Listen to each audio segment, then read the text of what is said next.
Hi, this is an explanation of the Cancer Simulation Lab. So here you're going to use an online simulator to test something called the multiple hit hypothesis. And that means when several mutations occur inside cells, whether that leads to cancer, and to what extent, how many mutations does that entail? So you're going to go to an online simulation. You can click here. The simulator is here.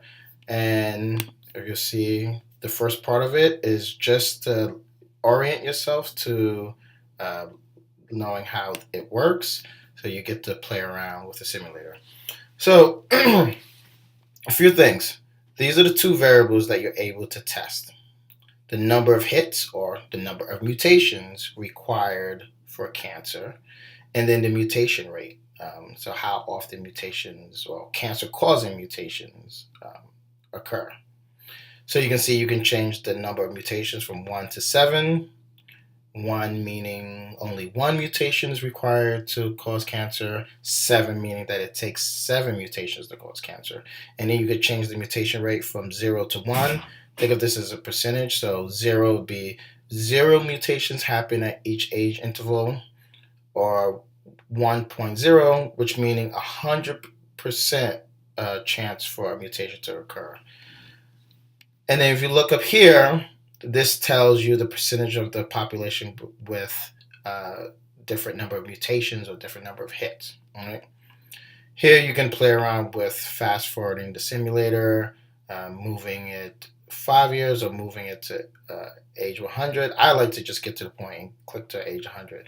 So let's say I'm doing one hit with 50%. So one mutation is needed to cause cancer with a 50% mutation rate. So I'm going to calculate to year 100 so I can read my graph.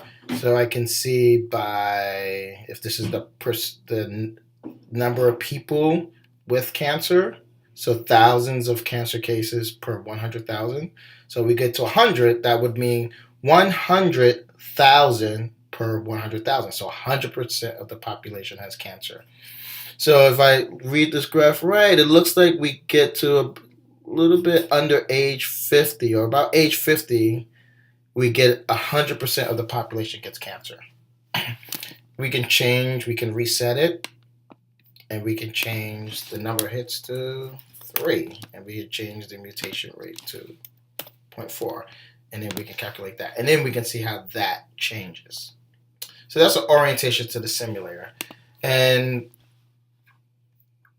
the first experiment you're going to conduct after you kind of familiarize yourself with the simulator is you're going to change just the number of mutations or the number of hits required to cause cancer.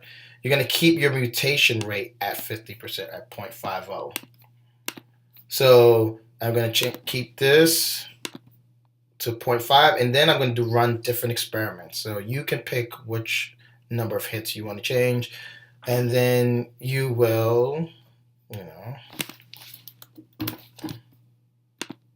take a screenshot or record whatever data. Now, I think this part is where it's interesting. Is you can see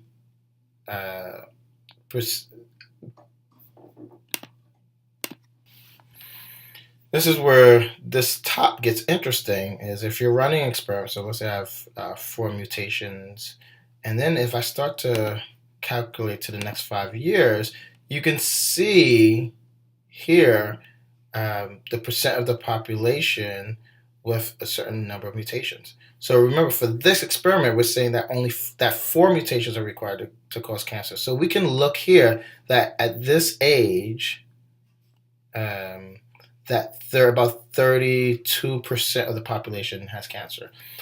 So even though I like to calculate to age 100, there are going to be some times where it'd be strategic to figure out when you get a certain population with the required mutations.